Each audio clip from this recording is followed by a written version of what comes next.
നിരവധിയായ ആളുകൾ എത്തുന്ന ഒരിടം. ആ ഇടത്ത് ആളുകളെ ആകർഷിക്കുന്ന തരത്തിലൊക്കെയുള്ള മേളകൾ സംഘടിപ്പിക്കുക, അതിലൊന്നും വലിയ കൗതുകമൊന്നുമില്ല. അത്തരത്തിൽ മേളകളൊക്കെ സംസ്ഥാനത്തിൻ്റെ വിവിധ ഭാഗങ്ങളിൽ നടക്കാറുണ്ട്. പക്ഷേ അങ്ങനെ മേളകളെല്ലാം സംഘടിപ്പിക്കുമ്പോൾ അതിന് ഒട്ടേറെ അനുമതികൾ ആവശ്യമാണ്. പ്രത്യേകിച്ച് ആരോഗ്യവകുപ്പിൻ്റെ അനുമതി വേണം, പരിസ്ഥിതി അനുമതി വേണം. ഇതൊക്കെ പ്രാദേശികമായാണ് നൽകുക എന്നത് നമുക്കറിയാം. പ്രാദേശിക ഭരണകൂടത്തിന് കീഴിൽ ആണ് ഇതെല്ലാം വരുന്നത്. ഇത്രയധികം ആളുകൾ എത്തിച്ചേർന്ന് വലിയ തോതിൽ പണം സമ്പാദിച്ച് അതിനുശേഷം ആ മേള അവസാനിക്കുമ്പോൾ അത് പൂർണ്ണമായും അവിടെ നിന്ന് നീക്കം ചെയ്യുക, ഒപ്പം പഴയ നിലയിലേക്ക് ആ പ്രദേശത്തെ തിരികെ എത്തിക്കുക, ഇതും എഗ്രിമെൻറ്റിൻ്റെ ഭാഗമായി ഉണ്ടാകേണ്ടതാണല്ലോ. എന്താണ് ഇത്തരത്തിൽ ഒരു വീഴ്ച സംഭവിക്കാൻ കാരണം? എന്തുകൊണ്ടാണ് ഇപ്പോഴും ഒരു അപകടക്കെണിയും മാലിന്യ കൂമ്പാരവുമായി ഈ ഇടം മാറിയിട്ടും ആരുടെ ഭാഗത്തു നിന്നും ഒരു ശ്രദ്ധയും ഉണ്ടാകാത്തത്?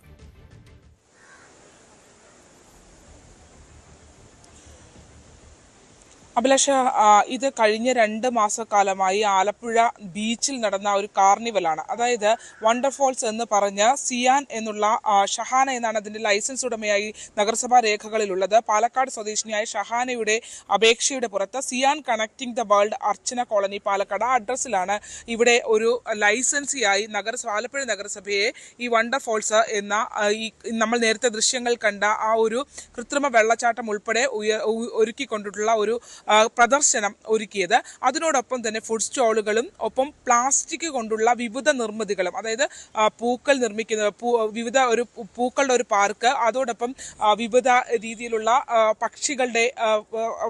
പക്ഷികളെ കൃത്രിമമായി നിർമ്മിച്ച രൂപങ്ങൾ, അങ്ങനെ പല സംവിധാനങ്ങൾ ഒരുക്കിയായിരുന്നു ഇങ്ങനെ ഒരു മേള സംഘടിപ്പിച്ചത്.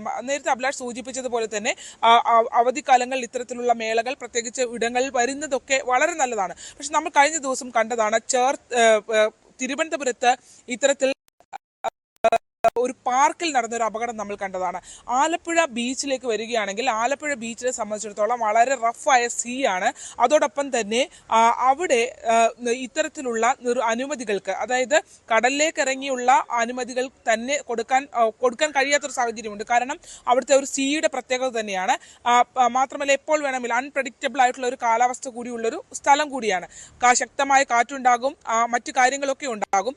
എന്തായാലും 2 മാസത്തിന് മേളിലായി ഒരു ടിക്കറ്റിന് 150 രൂപയിൽ താഴെ നിരക്കിൽ ലക്ഷങ്ങളാണ് ഈ പ്രദർശനം കാണാൻ വന്നു പോയത് എന്നുള്ളതാണ്. അപ്പോൾ ഇവരുടെ ഒരു വരുമാനത്തെക്കുറിച്ച് നമ്മൾ ചിന്തിക്കുകയാണെങ്കിൽ കോടികൾ ലാഭം കൊയ്ത ഒരു പ്രദർശനമായിരുന്നു ആലപ്പുഴയിൽ നടന്നത് എന്നുള്ളതാണ്. എന്നാൽ ആ പ്രദർശനത്തിന് ശേഷം ആ ഭൂമി എങ്ങനെ ഉപയോഗിച്ചു എന്നുള്ളതാണ് ഏറ്റവും ദുരന്തപൂർണമായ കാഴ്ച. അതിൽ തന്നെ നമ്മൾ അതിനകത്തേക്ക് പ്രവേശിപ്പിക്കുമ്പോൾ ആ പ്രദർശനത്തിന്റെ മറവിൽ നടന്ന പാരിസ്ഥിതിക ആഘാതം ഉണ്ടാക്കുന്ന വിഷയങ്ങളെയാണ് നമ്മൾ ചൂണ്ടിക്കാട്ടുന്നത്. ഈ ഭൂമി, അതായത് ഈ നിർമ്മാണങ്ങൾ നിൽക്കുന്ന ഭൂമി എന്ന് പറയുന്നത് ആലപ്പുഴ പോർട്ടിന്റെ അധീനതയിലുള്ള ഭൂമിയാണ്. ഇതിന്റെ വിനോദ നികുതി അടയ്ക്കേണ്ടത് ആലപ്പുഴ നഗരസഭയ്ക്കാണ്. ഒപ്പം ഇവിടെ ഇത്രയും വലിയൊരു നിർമ്മിതിക്ക് അനുമതി നൽകണമെങ്കിൽ അതിൽ CRZന്റെ അനുമതി ആവശ്യം വരും. കാരണം ടെമ്പററി സ്ട്രക്ചർ ആണെങ്കിൽ പോലും ഇത്രയും ഉയരത്തിലുള്ള ഒരു നിർമ്മിതിയിലേക്ക് പോകുന്നു. ആ നിൽക്കുന്ന, അതായത് നമ്മൾ കാണിച്ച ആ വാട്ടർഫോൾസ് അടക്കമുള്ള ആ വലിയ ഭിത്തി, 2 ഭാഗത്തായി മീറ്ററുകൾ ഉയരത്തിലുള്ള ആ ഭിത്തി നിൽക്കുന്ന ഇടം എന്ന് പറയുന്നത്, ഇതിനു മുൻപ് ആലപ്പുഴയിൽ ഒരു പെൺകുട്ടി, മാസങ്ങൾക്ക് മുമ്പ് ഒരു പെൺകുട്ടി, അവര് ആലപ്പുഴ ബീച്ചിൽ വന്നവർ മഴയെ തുടർന്ന് കയറി നിന്ന ആ സ്ഥലത്ത് ഒരു കടമറിഞ്ഞ ഒരു പെൺകുട്ടി ദാരുണമായി കൊല്ലപ്പെട്ട ഒരു സ്ഥലത്തിന് തൊട്ടടുത്താണ് ഈ ഇത്രയും ഹൈറ്റിലുള്ള നിർമ്മിതി. അത് അവിടുത്തെ ടെമ്പററി സ്ട്രക്ചറായി ഒരുക്കിയിരിക്കുന്ന കടയുടെ മേൽക്കൂര വീണാണ് ഒരു യുവതിയുടെ ജീവൻ പൊലിയുകയും അതോടൊപ്പം തന്നെ ഒരു ചെറുപ്പക്കാരന്റെ നട്ടെല്ല് തളർന്നുപോയി, ഇപ്പോൾ നട്ടെല്ല് തളർന്ന അവസ്ഥയിൽ ജീവശവമായി കിടക്കേണ്ട സാഹചര്യം വരികയും ചെയ്തിട്ടുള്ളത്. അപ്പോൾ അത്ര കണ്ട് ഒരു അൺപ്രഡിക്റ്റബിൾ ആയിട്ടുള്ള ഒരു സ്ഥലത്ത് ഹൈ ടൈഡ് ലൈൻ, അതായത് ഇവര് CRZ നമ്മൾ പറയുകയാണെങ്കിൽ CRZന്റെ തൊട്ടടുത്ത്, അതായത് CRZ എന്ന് പറയാൻ അതിന്റെ ഏറ്റവും പീക്കായിട്ടുള്ള സ്ഥലത്ത് ഹൈ ടൈഡ് ലൈനിലാണ് ഇങ്ങനെ ഒരു നിർമ്മിതി വന്നിരിക്കുന്നത് എന്നുള്ളതാണ് അതിന്റെ പ്രത്യേകത. അതിന് ആരനുമതി കൊടുത്തു എന്നുള്ളത് പ്രധാനപ്പെട്ട ചോദ്യമാണ്. പോർട്ടിന്റെ അധീനതയിൽ, പോർട്ടാണ് ആ ഭൂമിയുടെ അവകാശി, തങ്ങളുടെ അധീനതയിൽ നടന്ന ആ ഒരു അനുമതി കൊടുക്കുമ്പോൾ ഇങ്ങനെ ആയിരുന്നു ആ നിർമ്മാണം എന്ന് തൊട്ടടുത്തുള്ള പോർട്ട് ഓഫീസിലുള്ള ഉദ്യോഗസ്ഥർക്ക് മനസ്സിലായിട്ടില്ല എന്നുള്ള എന്നുള്ള ചോദ്യം പ്രധാനപ്പെട്ടതായി നിൽക്കുന്നു. ഇനിയാണ് അതിന്റെ മറ്റ് വശങ്ങളിലേക്ക് നമ്മൾ കടക്കുന്നത്. അതായത് ഇരുമ്പ് സ്ട്രക്ചറുകൾ ഉയർത്തിയിരിക്കുന്ന ഈ ഫ്രെയിം, ഇത്രയും വലിയ ഒരു വാൾ പോലുള്ള ഭാഗത്തു കൂടി മുകളിലേക്ക് മീറ്ററുകൾ പൊക്കത്തിൽ വെള്ളം കയറ്റി ആ വെള്ളം താഴത്തേക്ക് ഇറക്കി അവിടെ ഒരു കൃത്രിമ വെള്ളച്ചാട്ടം പോലെ നിർമ്മിച്ചായിരുന്നു ഈ പരിപാടി സംഘടിപ്പിച്ചിരുന്നത്. അവിടെ ആ സ്ഥലത്ത്, അതായത് ഒരു കാരണവശാലും ഭൂഗർഭജലത്തിന് അനുമതിയില്ലാത്ത സ്ഥലത്ത് കുഴൽക്കിണറുകൾ സ്ഥാപിച്ചാണ് ഈ വെള്ളം എടുത്തത് എന്നുള്ളതാണ്. അതായത് ഈ കുഴൽക്കിണറുകൾ ഈ ഹൈറ്റൈഡ് ലൈനിൽ കുഴിച്ചാണ് ഇവര് വെള്ളം എടുത്തിരിക്കുന്നത്. അതിനുള്ള ദൃശ്യങ്ങൾ സഹിതം നമ്മൾ പ്രേക്ഷകരിലേക്ക് എത്തിക്കുന്നുണ്ട്. അതോടൊപ്പം തന്നെ ഈ കുഴൽക്കിണർ അടുത്തായി വിവിധ ശുചിമുറികൾ ഇവർ സ്ഥാപിച്ചിട്ടുണ്ട്. ആ ടോയ്ലറ്റ് സമുച്ചയങ്ങളെല്ലാം ഈ ടോയ്ലറ്റ് നൽകേണ്ടടുത്ത് അവർ നൽകിയിരിക്കുന്നത് ആലപ്പുഴ ബീച്ചിൽ എത്രയധികം ലക്ഷക്കണക്കിന് ആൾക്കാർ വന്നു പോകുന്ന കേരളത്തിലെ ഏറ്റവും മനോഹരമായ ബീച്ചാണ്. ആ ബീച്ചിലാണ് ഇവർ സെപ്റ്റിക് ടാങ്കുകൾ ഇറക്കി, അതും ഒട്ടും ശാസ്ത്രീയമല്ലാത്ത രീതിയിൽ ഈ ഹൈറ്റൈഡ് ലൈനുള്ള ഈ കടലിനോട് മീറ്ററുകൾ മാത്രം, അതായത് വെള്ളത്തോട് മീറ്ററുകൾ മാത്രം വ്യത്യാസമുള്ള ആ ഭൂമിയിലാണ് അവർ സെപ്റ്റിക് ടാങ്കുകൾ വിവിധ ഇടങ്ങളിലായി കുഴിച്ചത് എന്നുള്ളതാണ് ഇതിൻ്റെ ഏറ്റവും വലിയ ഗൗരവം. അതായത് നമ്മുടെ കുഞ്ഞുങ്ങൾ ഉൾപ്പെടെ പോയിരുന്ന് മണ്ണ് വാരി കളിക്കുന്ന ആ മനോഹരമായ തീരത്തിലാണ് ഇത്രയും വൃത്തികെട്ട രീതിയിൽ ഉള്ള നിർമ്മാണം നടത്തിയത് എന്നുള്ളതാണ്. 2 മാസക്കാലം ഈ പ്രവർത്തനം അവിടെ തുടർന്നു എന്ന് പോകുമ്പോഴാണ് അതിൻ്റെ ഒരു മാലിന്യത്തിൻ്റെ അളവ് എന്താണെന്നുള്ളത് നമുക്ക് മനസ്സിലാക്കാൻ കഴിയുക. ഈ ഹൈറ്റൈഡ് ലൈനിൽ ഇറക്കിയിരിക്കുന്ന ആ സെപ്റ്റിക് ടാങ്കുകൾ അവിടെ ഇറക്കി അതിലേക്ക് ഈ കക്കൂസ് മാലിന്യം ഇവർ തള്ളി എന്നുള്ളതാണ് ഇപ്പോൾ നമ്മളോടൊപ്പം ഈ വിഷയം ശ്രദ്ധയിൽപ്പെടുത്തിയതിനെ തുടർന്ന് അന്താരാഷ്ട്ര കായൽ ഗവേഷണ കേന്ദ്രത്തിന്റെ ഡയറക്ടർ, ഒപ്പം തന്നെ അഗ്രികൾച്ചർ ഡെപ്യൂട്ടി ഡയറക്ടർ ഉൾപ്പെടെയുള്ള ഉന്നത ഉദ്യോഗസ്ഥർ നമ്മളോടൊപ്പം എത്തി, ഗവേഷകർ നമ്മളോടൊപ്പം എത്തി. അവർ പറഞ്ഞത് ഒരു കാരണവശാലും തീരത്ത് ഇങ്ങനെയുള്ള നിർമ്മിതികൾ പാടില്ല. അത് CRZ നിയമപ്രകാരവും അത് പാടില്ല. ഒപ്പം തന്നെ ഭൂഗർഭജല വകുപ്പിന്റെ നിയമങ്ങൾ പ്രകാരവും ഇങ്ങനെയുള്ള നിർമ്മാണങ്ങൾ പേരിട്ടിരിക്കുന്നു. അതിനുശേഷം കൃത്യമായി അതൊരു സെപ്റ്റിക് ടാങ്കിലേക്ക് മാലിന്യം പോകുന്നു. ആ ടാങ്ക് അവിടെ നിന്ന് നീക്കം പോലും ചെയ്തിട്ടില്ല. അപ്പോൾ ഈ കാർണിവലിനെല്ലാം പെർമിഷൻ നൽകുക മാത്രമല്ല, ഈ പറയുന്ന പോലെ മാനദണ്ഡങ്ങൾ പാലിച്ചാണോ ഇത് പ്രവർത്തിച്ചത് എന്നൊക്കെ നിരീക്ഷിക്കാനുള്ള ഉദ്യോഗസ്ഥരും ഭരണകൂടവും ഒക്കെയാണല്ലോ അവിടെയുള്ളത്. അപ്പോൾ അവരൊന്നും ഇത് അന്വേഷിച്ചിട്ടില്ല. അതല്ല എങ്കിൽ അന്വേഷിച്ചാലും അവർ കണ്ടില്ല എന്ന് നടിക്കുന്നു. അതിന് പല കാരണങ്ങളുണ്ടാകാം, അതെന്തുമായിക്കൊള്ളട്ടെ, അത് നമുക്ക് സ്ഥാപിക്കാൻ പറ്റില്ല. പക്ഷേ ഗുരുതരമായ വീഴ്ച ഉദ്യോഗസ്ഥ തലത്തിലും ഭരണകൂട തലത്തിലും സംഭവിച്ചിരിക്കുന്നു എന്ന് തന്നെയല്ലേ ആത്യന്തികമായി മനസ്സിലാക്കേണ്ടത്. അഭിലാഷ്, അങ്ങനെ തന്നെയാണ്. അതായത് 2 മാസക്കാലം ഇവരുടെ എല്ലാവരുടെയും മൂക്കിൻ തുമ്പിലാണ്. നഗരസഭയാണ് വിനോദ നികുതി വാങ്ങിയത്. പോർട്ട് ഇതിനും ഈ കാർണിവൽ നടത്തുന്നതിനായി പണം അവർക്കും അടച്ചിട്ടുണ്ട്. അതോടൊപ്പം തന്നെ ഇവിടെ പൊല്യൂഷൻ കൺട്രോൾ ബോർഡുണ്ട്. ഉദ്യോഗസ്ഥർ തൊട്ട് 2-3 കിലോമീറ്റർ വ്യത്യാസത്തിൽ പൊല്യൂഷൻ കൺട്രോൾ ബോർഡിന്റെ ഓഫീസുണ്ട്. അതോടൊപ്പം തന്നെ നഗരസഭയിൽ ആരോഗ്യ ഹെൽത്ത് വിഭാഗങ്ങളുണ്ട്. അവരൊക്കെ ഇതൊന്നും അറിഞ്ഞില്ല എന്ന് പറഞ്ഞാൽ പല തവണ തർക്കങ്ങൾ നഗരസഭയുമായി ബന്ധപ്പെട്ട് വിനോദ നികുതി അടക്കുന്നതുമായി ബന്ധപ്പെട്ട തട്ടിപ്പുകൾ അടക്കം പിടിച്ചൊരു സ്ഥലമാണിത്. അപ്പോൾ അവിടെ ഇങ്ങനെ ഒരു നിർമ്മിതി തങ്ങൾ അറിഞ്ഞിരുന്നില്ല. ഇപ്പോഴാണ് ആ നിർമ്മിതി കാണുന്നത്. 4 ലക്ഷം രൂപ അവര് കെട്ടിവെച്ചിട്ടുണ്ട്. ആ കെട്ടിവെച്ച തുകയിൽ നിന്ന് ഇത് ക്ലീൻ ചെയ്യാൻ കഴിയുമെന്ന് പറഞ്ഞാൽ ഈ പാരിസ്ഥിതിക ആഘാതം എങ്ങനെ പരിഹരിക്കും എന്നുള്ളതാണ് പ്രധാനപ്പെട്ട ചോദ്യമായി നിൽക്കുന്നത്. കഴിഞ്ഞ ദിവസങ്ങളിലൊക്കെ ആലപ്പുഴയിൽ കള്ളക്കടൽ പ്രതിഭാസം ഉണ്ടായിരുന്നു. നമ്മൾ നിൽക്കുന്ന ഭൂമിയിൽ തന്നെ പലതവണ തീരത്തേക്ക് കടൽ കയറിയിറങ്ങി, തിരമാലകൾ കയറിയിറങ്ങി പോകുന്നു. ഓരോ പ്രാവശ്യവും പോകുമ്പോഴും ഈ പ്ലാസ്റ്റിക് ഉൾപ്പെടെ നിർമ്മിച്ച നിരവധി പൂക്കൾ, പ്ലാസ്റ്റിക് ഷീറ്റുകൾ, ഒപ്പം തന്നെ ജൈവ മാലിന്യങ്ങൾ, കക്കൂസ് ടാങ്കുകൾ, അതോടൊപ്പം തന്നെ അതിന്റെ ഈ ഒരു ബീച്ചിലെ ഈ ഭാഗം, അതായത് ഈ വണ്ടർഫോൾസ് എന്ന് പറഞ്ഞ ഈ സിയാൻ എന്ന കമ്പനി ഒരുക്കിയിട്ടുള്ള ആ ഭാഗം മുഴുവൻ ടൈലിട്ടാണ് അവര് ആ ഭാഗത്ത്. ഇതൊക്കെ ആരുടെ അനുമതിയിലാണ്? ഇതൊന്നും തൊട്ടടുത്താണ് പോർട്ട് ഓഫീസ്. അവർ കണ്ടിട്ടില്ലേ എന്നുള്ള ചോദ്യം വലിയ കാര്യമായി, ഏറ്റവും പ്രസക്തമായി വരേണ്ട, ആദ്യം നടന്നിറങ്ങിയാൽ കാണാവുന്നിടത്ത് ഈ സംഭവിച്ച ഇത്രയധികം നിയമലംഘനങ്ങൾ കണ്ടിട്ടില്ലേ എന്നുള്ള ചോദ്യമാണ്. അതിനകത്ത് ഇനി എന്ത് തുടർ നടപടി അവർ സ്വീകരിച്ചു എന്നുള്ള ചോദ്യം നിലനിൽക്കുന്നു. ഇതിൽ നേരത്തെ അഭിലാഷ് സൂചിപ്പിച്ച ഒരു പ്രധാനപ്പെട്ട കാര്യമുണ്ട്. പറയുന്നുണ്ട്. ഇതൊരു കോക്കസ് ഉണ്ട് എന്നുള്ളത് കാര്യത്തിനകത്ത് ഒരു തർക്കവുമില്ല. ഈ പാലക്കാട് സ്വദേശിയായ സിയാൻ എന്ന ഈ കമ്പനി, ഒപ്പം തന്നെ ഈ ഷഫന എന്ന സ്ത്രീയുടെ നേതൃത്വത്തിലുള്ള സിയാൻ എന്ന കമ്പനി ഒരു പേരിനുള്ള ഒരു ലൈസൻസി മാത്രമാണെന്നുള്ള വിവരങ്ങളും ലഭ്യമാകുന്നുണ്ട്. മറിച്ച് ആലപ്പുഴയിലെ ഒരു സംഘം LDF UDF കൗൺസിലർമാരുടെ ഒരു സംഘത്തിന്റെ ഇടപെടലിലാണ്, അവരാണ് ഇതിലെ ഇടനില നിന്ന് ഏറ്റവും അധികം പണം തട്ടിയവർ എന്നുള്ള വിവരം കൂടി നമുക്ക് ലഭ്യമായി വരുന്നു. എന്നാൽ അങ്ങനെ, അതായത് ഇത് ഇപ്പോൾ നഗരസഭ സീൽ ചെയ്ത ടിക്കറ്റുകളാണ് ഈ പ്രദർശനത്തിന് നൽകി വന്നിരുന്നത്. ആ ടിക്കറ്റുകൾ പോലും കൃത്രിമ സീലുകൾ ഉണ്ടാക്കി ഒരു ദിവസം 45 ലക്ഷം രൂപയുടെ കച്ചവടം വരെ, ടിക്കറ്റുകൾ വരെ വിറ്റുപോയ ദിവസമുണ്ട്. പക്ഷേ തുച്ഛമായ വിനോദ നികുതി അടച്ച് ഇത്തരത്തിൽ വലിയ നഷ്ടം സഹിച്ച ആലപ്പുഴ നഗരസഭ എന്തിന് ഇങ്ങനെ ഒരു പ്രദർശനത്തിന് അനുമതി നൽകി എന്നുള്ളതാണ്. തീർച്ചയായും പ്രദർശനങ്ങൾ വരണം, വ്യവസായങ്ങൾ വരണം, എല്ലാം വരണം. പക്ഷേ ഒരു ഗുരുതര പാരിസ്ഥിതികാഘാതം ഉണ്ടാക്കി ഇങ്ങനെ വലിച്ചെറിഞ്ഞിട്ട് പോകേണ്ടതാണോ ഈ ഭൂമി എന്നുള്ള ചോദ്യം വളരെ പ്രധാനപ്പെട്ടതാണ്. അവർ പേരിനൊരു 4 പേരെ നിർത്തി അവർക്ക് ഇത്രയും വലിയ ഭൂമി എത്ര നാൾക്കുള്ളിൽ വൃത്തിയാക്കി കഴിയാം? ഓരോ പ്രാവശ്യവും തീരത്തേക്ക് കയറുന്ന ഘട്ടത്തിലൊക്കെ ഈ പ്ലാസ്റ്റിക് മാലിന്യം വലിച്ച് അകത്തേക്ക് കടലിലേക്ക് കൊണ്ടുപോവുകയാണ്. അപ്പോൾ ഇവരുടെ ഇതിന് പിന്നിലുള്ള ഗൂഢസംഘത്തിന്റെ നീക്കം എന്ന് പറയുന്നത് ഇത് ഇങ്ങനെയൊക്കെ തട്ടിയും മുട്ടിയും കൊണ്ടുപോയി അടുത്ത ഓഗസ്റ്റിലേക്ക് വരികയാണെങ്കിൽ ഓണമാണ്, അപ്പോഴും വലിയ ചെലവൊന്നുമില്ലാതെ ഇത് അവിടെ തന്നെ സെറ്റ് ചെയ്ത് കൊണ്ടുപോകാൻ കഴിയുമെന്നുള്ളതാണ്. പക്ഷെ ഇതിന്റെ ഗുരുതരമായ ഒരു അപകടം എന്ന് പറയുന്നത് ഈ വന്നു പോയ ആളുകൾ അറിയേണ്ട ഒരു പ്രധാനപ്പെട്ട കാര്യം, ഇത്രയും വലിയ വെള്ളച്ചാട്ടം ഉപയോഗിച്ച് അവിടെ ഒരു കുട്ടികളും സ്ത്രീകളും എല്ലാവരും വന്ന് നിന്ന് കുളിച്ച ആ സ്ഥലത്ത് തൊട്ടടുത്ത് കക്കൂസ് മാലിന്യത്തിന്റെ ടാങ്ക് ഇറക്കി താഴത്തേക്ക് ഇറക്കി വിട്ടിരിക്കുന്നതിന് തൊട്ടടുത്ത് തന്നെയാണ് ബോർവെല്ല് കുഴിച്ച് വെള്ളം മുകളിലേക്ക് അടിച്ചു കയറ്റിയത് എന്നുള്ളതാണ്. അപ്പോൾ ആ വെള്ളത്തിന്റെ ഒരു അവസ്ഥ എന്തായിരിക്കും എന്നുള്ളതാണ് ഡോക്ടർ പത്മകുമാർ ഉൾപ്പെടെ നമ്മളോട് പറയുന്നത്. അത് ചൊരി മണൽ പോലത്തെ മണ്ണാണ് അവിടെ കിടക്കുന്നത്. ആ മണലിലേക്ക് ഈ മാലിന്യം ഇറങ്ങിയാണ്. അടിവശം, ടാങ്കിന്റെ അടിവശം മറ്റു സംവിധാനങ്ങളൊന്നുമില്ല, വെറുതെ ടാങ്ക് ഇറക്കി മണ്ണിലേക്ക് ഇത് കൊടുത്തിരിക്കുകയാണ്.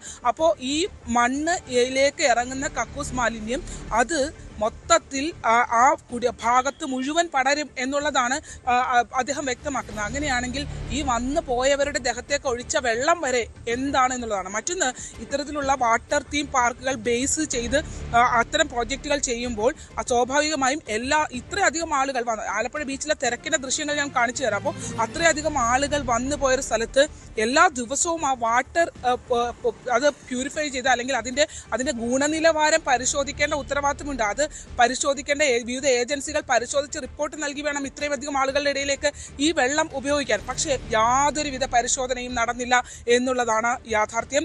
തോന്നിയവാസം എല്ലാം ചെയ്തു. അവസാനം ലക്ഷങ്ങൾ എന്നല്ല കോടികൾ സമ്പാദിച്ച ശേഷം ഇത്ര മോശമായ സാഹചര്യത്തിൽ ഇത് ഒഴിവാക്കി പോയിരിക്കുന്നു. അതിൽ തന്നെ ഈ കമ്പനി ഉടമകൾ പറയുന്നത് ആലപ്പുഴയിലെ നേരത്തെ പറഞ്ഞ ഒരു വിഭാഗവുമായുള്ള തർക്കത്തെ തുടർന്ന് ഇവിടെ നിന്ന് ഈ സാധനങ്ങൾ കൊണ്ടുപോകാൻ പറ്റാത്ത സാഹചര്യങ്ങൾ ഉണ്ട് എന്ന് പറയുന്നു. അപ്പോൾ ആലപ്പുഴ നഗരത്തിലെ ഒരുപറ്റം ആളുകൾ ഒരു സംഘത്തിന്റെ അധീനതയിലായിരുന്നു ഈ കാര്യങ്ങൾ നടന്നത് എന്നുള്ള വ്യക്തമായ വിവരങ്ങൾ നമുക്ക് ലഭ്യമായി വരുന്നുണ്ട്.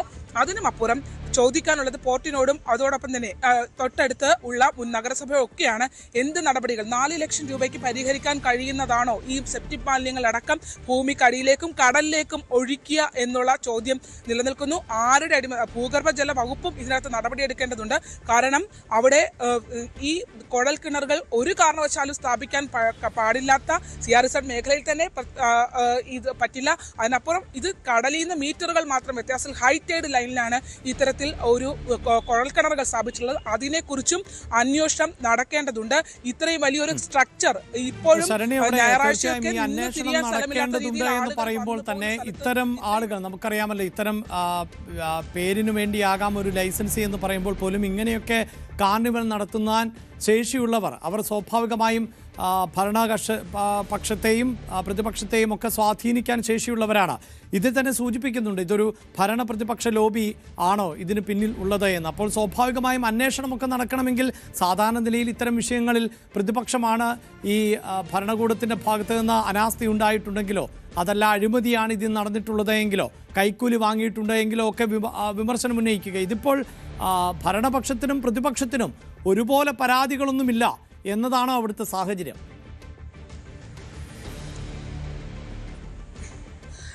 ഇപ്പോൾ നമ്മൾ ഈ കാര്യങ്ങൾ റിപ്പോർട്ട് ചെയ്ത ഘട്ടത്തിൽ നഗരസഭാ ചെയർപേഴ്സൺ പറഞ്ഞത് കർശന നടപടി സ്വീകരിക്കും എന്നുള്ളതാണ് വ്യക്തമാക്കിയിട്ടുള്ളത്. പക്ഷെ അത് എന്ത് നടപടി എങ്ങനെ സ്വീകരിക്കും, അത് നമ്മൾ ഈ വിഷയം ചർച്ച ചെയ്തതിന് ശേഷമാണോ അത്തരമൊരു നടപടി സ്വീകരിക്കേണ്ടത് എന്നുള്ള ചോദ്യം ഉയർന്നിൽക്കുന്നു. ഈ ആലപ്പുഴയെ സംബന്ധിച്ചിടത്തോളം ശുചിത്വ നഗരത്തിന് അന്താരാഷ്ട്ര നിലവാരത്തിലുള്ള അവാർഡുകൾ കിട്ടിയ ഒരു പട്ടണമാണ് ആലപ്പുഴ പട്ടണം. അപ്പോൾ സ്വാഭാവികമായും നേരത്തെ സൂചിപ്പിച്ചതുപോലെ തന്നെ അഭിലാഷ്, നമ്മൾ രണ്ട് വിഷയങ്ങൾ ചൂണ്ടിക്കാട്ടി. അതിൽ ഒന്ന്, തൊട്ടടുത്തുള്ള ഈ ബീച്ചിലെ പ്ലാസ്റ്റിക് മാലിന്യങ്ങളും കക്കൂസ് മാലിന്യങ്ങളും അനധികൃത നിർമ്മാണങ്ങളുമാണെങ്കിൽ തൊട്ടടുത്ത് തന്നെ DTPCയുടെ ഒരു കനാൽ ഭാഗം കുട്ടികൾക്ക് ഉൾപ്പെടെ വരുന്ന ഒരു വാട്ടർ റൈഡുകൾ നടത്തുന്ന ഒരു ഭാഗമാണ്. അവിടെയാണ് കൂട്ടത്തോടെ മത്സ്യങ്ങൾ ചത്തുപൊന്തിയത് എന്നുള്ളതാണ്. എന്ത് നടപടി, അതായത് നമ്മൾ സംസാരിക്കുമ്പോൾ കായൽ ഗവേഷണ ജലവുമായി ബന്ധപ്പെട്ട ഗവേഷണങ്ങളും പഠനങ്ങളും നടത്തുന്ന ഉന്നത ഉദ്യോഗസ്ഥരാണ് സാമ്പിളുകൾ ശേഖരിച്ച് ഈ വെള്ളം ഒരു കാരണവശാലും, അന്ന് തന്നെ നമ്മുടെ സാന്നിധ്യത്തിൽ തന്നെ പറഞ്ഞു, കുട്ടികളെ കൊണ്ട് ഒരു കാരണവശാലും ഇത് ടച്ച് ചെയ്യിപ്പിക്കരുത്. അതായത് പെഡസ്റ്റൽ ബോട്ടുകൾ ഉൾപ്പെടെ ആ കനാൽ ഭാഗത്തിട്ട് ചവിട്ടുകയാണ്. അപ്പോൾ ആ സ്ഥലത്ത് അടിയന്തര ശുചീകരണം, അതായത് ജൈവ മാലിന്യങ്ങൾ അടിഞ്ഞ് ആ ജൈവ മാലിന്യങ്ങൾ ഏകകോശ പരാത ജീവികളുടെ സാന്നിധ്യം അവിടെ കണ്ടെത്തിയിട്ടുണ്ട് എന്നുള്ളതാണ്. അപ്പോൾ അങ്ങനെയുള്ള ഒരു സ്ഥലത്ത് നിശ്ചിത തുക ടിക്കറ്റ് വെച്ച് ഇവർ ചെയ്യുമ്പോൾ ബീച്ചിന് തൊട്ടടുത്തുള്ള അടുത്ത പാർക്കിലും സാഹചര്യം ഇതാണെന്ന് പറയുമ്പോഴാണ് ഇത് എത്രമാത്രം നമ്മൾ ശ്രദ്ധിക്കേണ്ടതാണ് എന്നുള്ള ചോദ്യത്തിലേക്ക് വരുന്നത്. അതുകൊണ്ട് തന്നെ ഈ പാർക്കിൽ ഇത്തരത്തിൽ പൊല്യൂഷൻ കൺട്രോൾ ബോർഡോ അല്ലെങ്കിൽ ആരോഗ്യ വകുപ്പോ അത് അടച്ചു പൂട്ടിയിട്ട് അതിന്റെ ക്ലീനിങ്, ശുചീകരണ പ്രവർത്തനങ്ങൾ നടത്തണമെന്ന് അദ്ദേഹം നമ്മുടെ സാന്നിധ്യത്തിൽ തന്നെ അന്ന് വ്യക്തമാക്കിയിരുന്നു. അതിലെന്ത് തുടർ നടപടി ഉണ്ടായിട്ടുണ്ട് എന്നതാണ്. പിന്നെ കൗൺസിലിലേക്ക് നമ്മൾ പോവുകയാണെങ്കിൽ ഈ വിഷയം ആലപ്പുഴ നഗരസഭയുടെ ഇവരെ ടാക്സ് വെട്ടിപ്പ് നടത്തി എന്നുള്ള, അതായത് ടാക്സ് ടിക്കറ്റുകൾ പിടിച്ചെടുത്തിരുന്നു. ആലപ്പുഴ നഗരസഭ ഇവര് ദൈനംദിനം എടുക്കുന്ന ടിക്കറ്റിന്റെ 10% ചാർജ് നികുതിയായി, വിനോദ നികുതിയായി ആലപ്പുഴ നഗരസഭയൊക്കെ അടയ്ക്കണമായിരുന്നു. എന്നാൽ ഒരു ദിവസം 45 ലക്ഷം രൂപയുടെ ടിക്കറ്റുകൾ വരെ വിറ്റുപോയിട്ടുള്ള ഇവർ തുച്ഛമായ തുകയാണ് ആലപ്പുഴ നഗരസഭയ്ക്ക് അടച്ചത്. പിന്നീട് ആലപ്പുഴ നഗരസഭ റെയ്ഡ് ചെയ്ത് അവിടെ നിന്ന് ടിക്കറ്റുകൾ, അതായത് അനധികൃതമായി സീൽ ചെയ്യാത്ത ടിക്കറ്റുകളും വ്യാജ സീലുകൾ ഉപയോഗിച്ചുള്ള ടിക്കറ്റുകളും വിൽപ്പന നടത്തിയതായി കണ്ടെത്തി. പക്ഷേ അത്ഭുതമെന്ന് പറയട്ടെ, അങ്ങനെ നടത്തി എന്ന് കണ്ടെത്തിയ ഇടത്ത് മറ്റ് ക്രിമിനൽ നടപടിക്രമങ്ങളിലേക്ക് നഗരസഭ പോയിട്ടില്ല.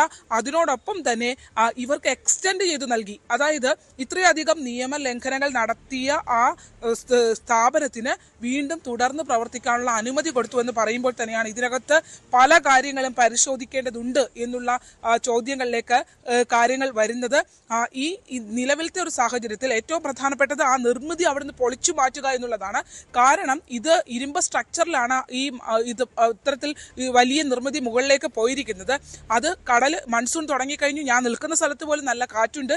അപ്പോൾ സ്വാഭാവികമായും ഈ തീരത്തേക്ക് കടൽ കയറി തുടങ്ങുന്ന സമയത്ത് ജൂൺ ജൂലൈ അറിയാമല്ലോ, കാലവർഷം വളരെ മോശമാകുന്ന സമയമാണ്, കടൽക്ഷോഭം വളരെ രൂക്ഷമാകുന്ന സമയമാണ്. ആ സമയത്ത് ഈ സ്ട്രക്ചർ അവിടെ നിൽക്കുന്നത് അവിടെ വന്നു പോകുന്ന കുഞ്ഞു കുട്ടികളടക്കമുള്ള മുഴുവൻ പേർക്കും അപകടമാണ് എന്നുള്ളതാണ്. പാരിസ്ഥിതിക ആഘാതത്തിന് അപ്പുറത്തേക്ക് വലിയ മറ്റു ദുരന്തങ്ങൾ ഉണ്ടാവാൻ സാധ്യത, അല്ലെങ്കിൽ ദുരന്തങ്ങളെ വിളിച്ചു വരുത്തുന്നതിന് തുല്യമാണ് ഈ സ്ട്രക്ചർ അവിടെ നിർത്തിപ്പോരുന്നത് എന്നുള്ളതാണ്. അതിനോടൊപ്പം തന്നെയാണ് അവിടെ നേരത്തെ സൂചിപ്പിച്ചതുപോലെ തന്നെ ഒരു 1.5-2 മീറ്റർ താഴ്ചയിൽ ഈ വെള്ളക്കെട്ടിനോട്, അതായത് ഈ വോളിനോട് ചേർന്ന് ഒരു വെള്ളക്കെട്ട് 2 സൈഡിലുമായി ഉണ്ട്. അത് തുറന്നുൾപ്പെടെ കിടക്കണം. അപ്പോൾ നമ്മൾ അവിടെ കയറി ചെല്ലുമ്പോൾ ഇതിനെ തടയാനോ അല്ലെങ്കിൽ ഇത് നോക്കാനോ ഒരു സെക്യൂരിറ്റി സംവിധാനം പോലും അവിടെ ഇല്ലായിരുന്നു. അപ്പോൾ കുഞ്ഞുങ്ങൾ ഉൾപ്പെടെ വരുന്നിടത്ത്, രാത്രിയിൽ പലരും വരുന്നിടത്ത്, മതിയായ വെളിച്ചമില്ലാത്തടത്ത് അവിടെ എന്ത് സംഭവിക്കുമെന്നുള്ളത് പറഞ്ഞു തരേണ്ട ആവശ്യമില്ല. എന്തെങ്കിലും ദുരന്തം വന്നു കഴിഞ്ഞ് എല്ലാവരും അതിനെ അപലപിച്ചിട്ട് കാര്യമില്ല.